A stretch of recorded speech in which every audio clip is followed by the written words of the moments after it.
In some human environments, time does not function as a force. It passes, but it does not accumulate. Events occur, but they do not settle into memory in a way that reshapes identity. Actions do not stack into reputation. Consequences arrive briefly, then disappear.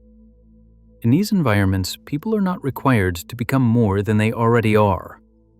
Such conditions are rare in adult life, but they exist. They appear in closed systems, insulated hierarchies, or artificial spaces where accountability is weak and continuity is thin. Inside them, a person can remain coherent without growth, not because they are resisting change, but because nothing demands it. From the outside, these systems are often described as free. They look light, they look playful, they look unburdened by the weight that defines most human lives. But structurally, they are defined less by freedom than by exemption. The normal pressures that shape character are not overcome, they are absent. When pressure is absent, behavior stabilizes around immediacy. Long-term thinking becomes unnecessary. Memory becomes optional. Identity does not need to reconcile past actions with future risk.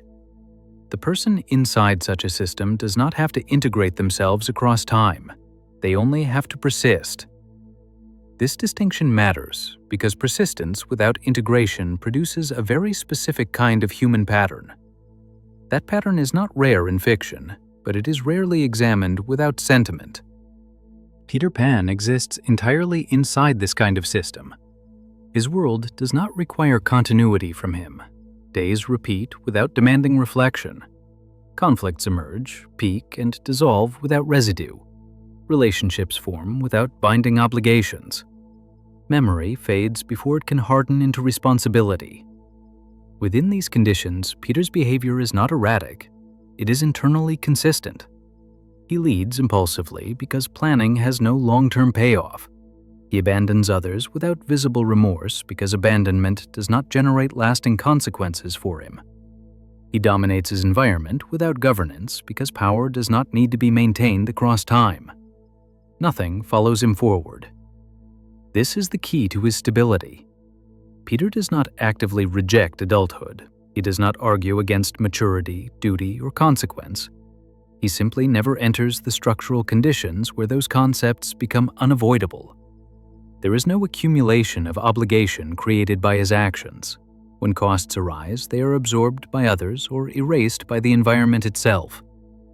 Because of this, Peter appears confident, but his confidence is not tested against uncertainty that persists. He appears brave, but danger does not linger long enough to demand recalibration. He appears free, but nothing attempts to bind him beyond the present moment. These traits are often misread as personality. In reality, they are environmental artifacts. Others are drawn into Peter's orbit because proximity to him offers temporary access to the same suspension. Near him, play does not mature into responsibility. Conflict does not harden into trauma. Belonging does not crystallize into dependence. For those arriving from the outside, this feels like relief. Relief, however, is not a neutral state. It is defined by contrast, and contrast only exists when another system is remembered, even faintly. At this stage, Peter's world functions smoothly. His leadership is accepted, his authority is rarely challenged, his unpredictability is tolerated, even celebrated, because it does not destabilize the system that contains it. The environment bends to accommodate him, and in doing so, confirms his way of being. Nothing yet forces him to change, nothing yet exposes a cost, nothing yet accumulates. The pattern feels complete. The stability of Peter's world depends on a very narrow balance. It works only as long as the environment continues to erase consequences faster than they can accumulate. This balance is not guaranteed, it is maintained, and maintenance always has limits. Structural tension begins not when Peter changes, but when the system around him starts to behave differently. At first, the shift is subtle. It does not arrive as a crisis, it arrives as friction, small delays, slight residues, moments that do not fully reset. Time, which once passed without leaving marks, begins to leave faint impressions.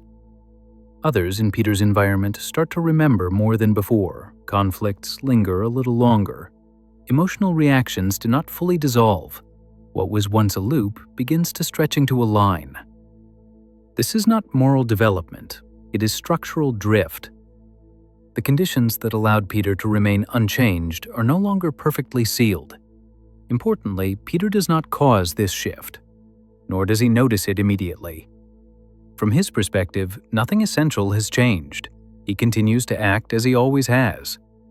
He makes decisions based on immediacy. He leaves situations once they stop being engaging. He assumes that whatever breaks will repair itself. This assumption has always been correct, until it isn't. Structural tension emerges when other people in the system begin to experience time differently than he does. They age, emotionally, if not physically. They carry memory forward. They start to connect past events to present risks. Their behavior adjusts, his does not. This creates asymmetry. Where there was once shared suspension, there is now divergence. Peter remains optimized for a world without accumulation. Others are slowly forced to adapt to a world where accumulation has returned, even partially. The gap between them is not ideological, it is temporal. As this gap widens, Peter's behavior begins to produce effects it never produced before. Abandonment now leaves traces. Commands now generate resentment. Play now competes with fatigue. None of this alters Peter's internal logic, but it alters the system's response to him. This is the crucial moment, not because something dramatic happens, but because the environment stops compensating. In stable systems, power can be exercised without awareness. In shifting systems, power becomes visible. Peter's authority, once accepted as natural, starts to look arbitrary. His leadership, once effortless, begins to feel unreliable to those who now bear consequences he does not share.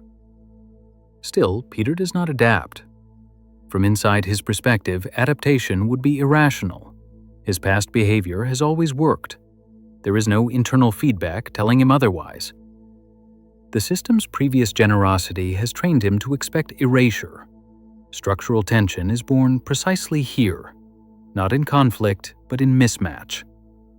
The world around Peter begins to demand skills he has never needed: negotiation, continuity, repair, memory. These demands are not spoken clearly. They appear as frustration, hesitation, withdrawal, signals that require interpretation over time. Peter does not interpret them. As a result, actions that were once neutral begin to destabilize. His exits create gaps that do not close. His promises, casual and present-focused, begin to be remembered by others who expect follow-through. His return is no longer guaranteed to restore equilibrium. The system does not collapse immediately. Instead, it becomes uneven. Some areas still reset, others do not. Peter moves freely between them, unaware that the ground is no longer level.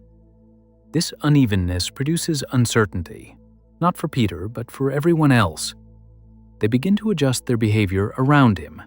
They anticipate loss. They limit investment. They hesitate to commit. In doing so, they quietly withdraw the support that once made his way of being viable. Structural tension is often misread as betrayal or failure of loyalty. In reality, it is a recalibration of risk. Others are learning that proximity to Peter now carries cost, and systems adapt to cost long before individuals articulate it. Peter remains unchanged. The environment no longer is. This is the moment before power dynamics become explicit, the moment before psychology begins to fracture, the moment before values are tested by pressure rather than preference. The system has stopped protecting him. He does not yet know it. When structural tension appears, power stops being invisible. What once felt natural begins to require management. This is the point where Machiavelli becomes useful, not as a moral thinker, but as an observer of how authority behaves once conditions harden.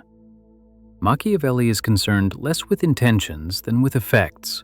He watches who controls outcomes, who absorbs risk, and who remains insulated when systems shift. From this lens, Peter's position becomes clearer. Peter holds power without administration. He commands attention, loyalty, and action, but he does not manage continuity. His authority is immediate. It exists in moments of presence. When he is there, things move. When he is gone, nothing is stabilized. This worked when the system reset itself. It fails when memory begins to persist. Under Machiavelli's logic, this is a dangerous form of rule, not because it is cruel, but because it is exposed. Peter does not control information. He assumes shared understanding. He does not track who knows what, who remembers what, or how narratives about him circulate when he is absent. In a low-memory environment, this does not matter. In a shifting one, it does. As others begin to remember past costs, information asymmetry forms. Peter remains ignorant of accumulating resentment, hesitation, and recalculated loyalty. Others, however, begin to see patterns in his behavior. They compare moments. They connect exits to losses.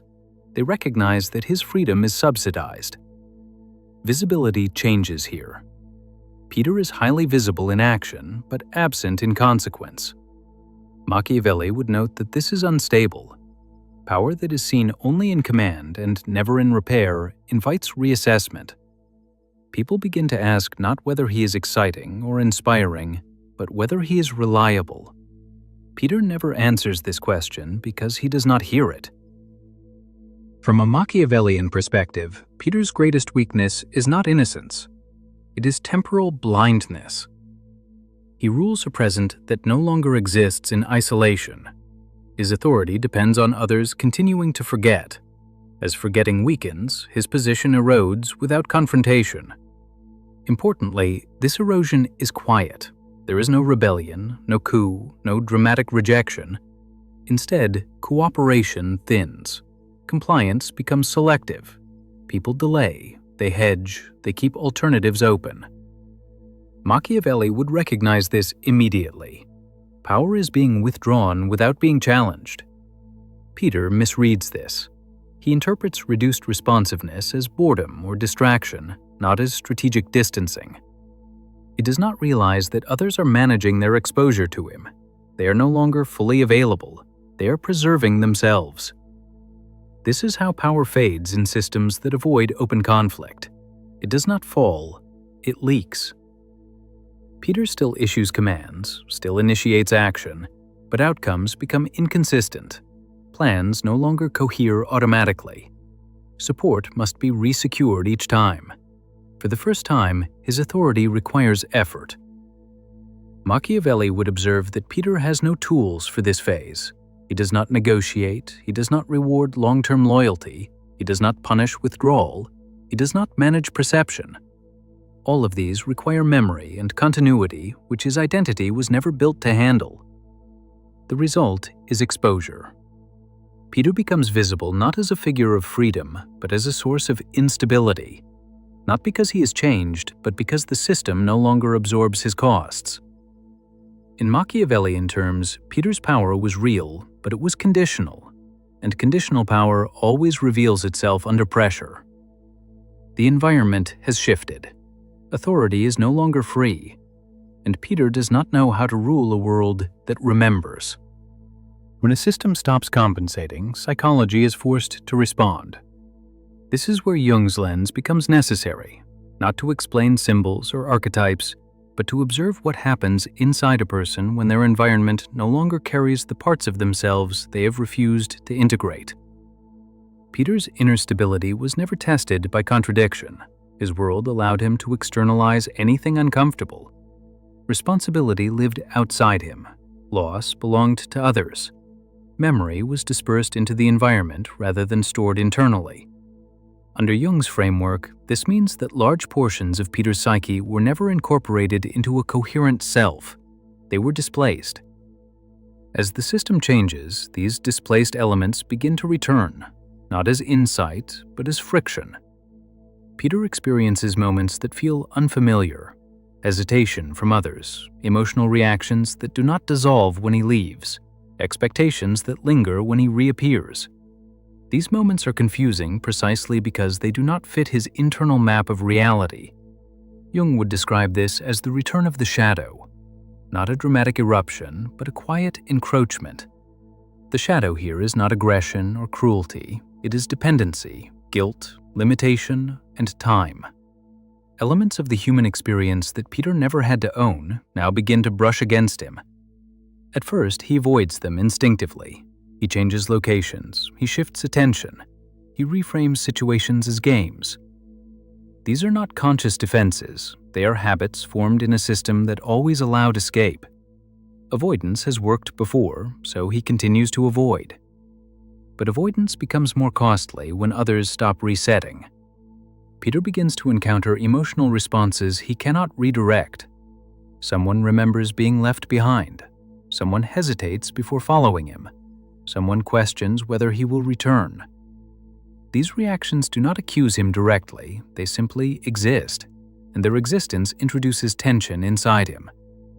For the first time, Peter experiences pressure without an external release valve. Jung would note that this creates internal fracture. Peter's identity depends on immediacy, likeness, and movement, but the world is now reflecting back weight, continuity, and expectation. These reflections do not align with how Peter understands himself. He cannot integrate them without altering his self-concept, so instead, he splits. Part of him doubles down on spontaneity. He becomes more erratic, more present-focused, more dismissive of anything that hints at permanence. Another part, less conscious, registers irritation, confusion, and a faint sense of threat. Not fear of danger, but fear of being pinned in place. This is psychological cost. Peter does not articulate it as distress. He has no language for that. It appears as restlessness, as impatience, as subtle aggression toward anything that slows him down. Jung would recognize this as the psyche resisting integration because integration would require mourning the loss of exemption. To integrate memory would be to accept consequence. To integrate responsibility would be to accept limitation. To integrate others as real, enduring beings would be to accept loss. Peter cannot do this without ceasing to be who he is. As a result, his shadow grows stronger. The traits he disowns become more disruptive precisely because they remain unconscious. His impact on others becomes harsher, not because he intends harm, but because he does not register harm as part of himself. It remains external. Their pain is something that happens near him, not something he produces. Jung would point out that this is unsustainable. A psyche cannot indefinitely project its disowned elements onto a world that no longer absorbs them. Eventually, the projections return. They appear as conflict, confusion, or sudden collapse. Peter stands at the edge of this moment. He still moves freely, he still avoids reflection, but the internal cost is rising. The system is no longer carrying his shadow for him, and he does not yet know how to carry it himself. When pressure enters a system, values stop being abstract. They are no longer ideas someone holds.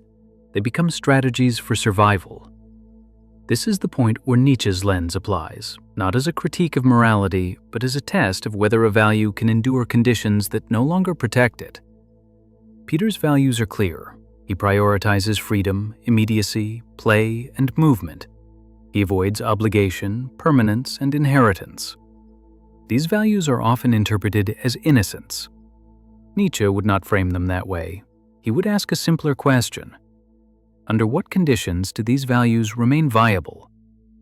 For most of Peter's existence, the answer was straightforward. His environment removed pressure. There was no scarcity of time, no compounding loss, no future that demanded preparation. Under these conditions, values do not compete, they coexist without friction. Nietzsche is skeptical of such harmony. He treats it as a sign that values have not yet been tested.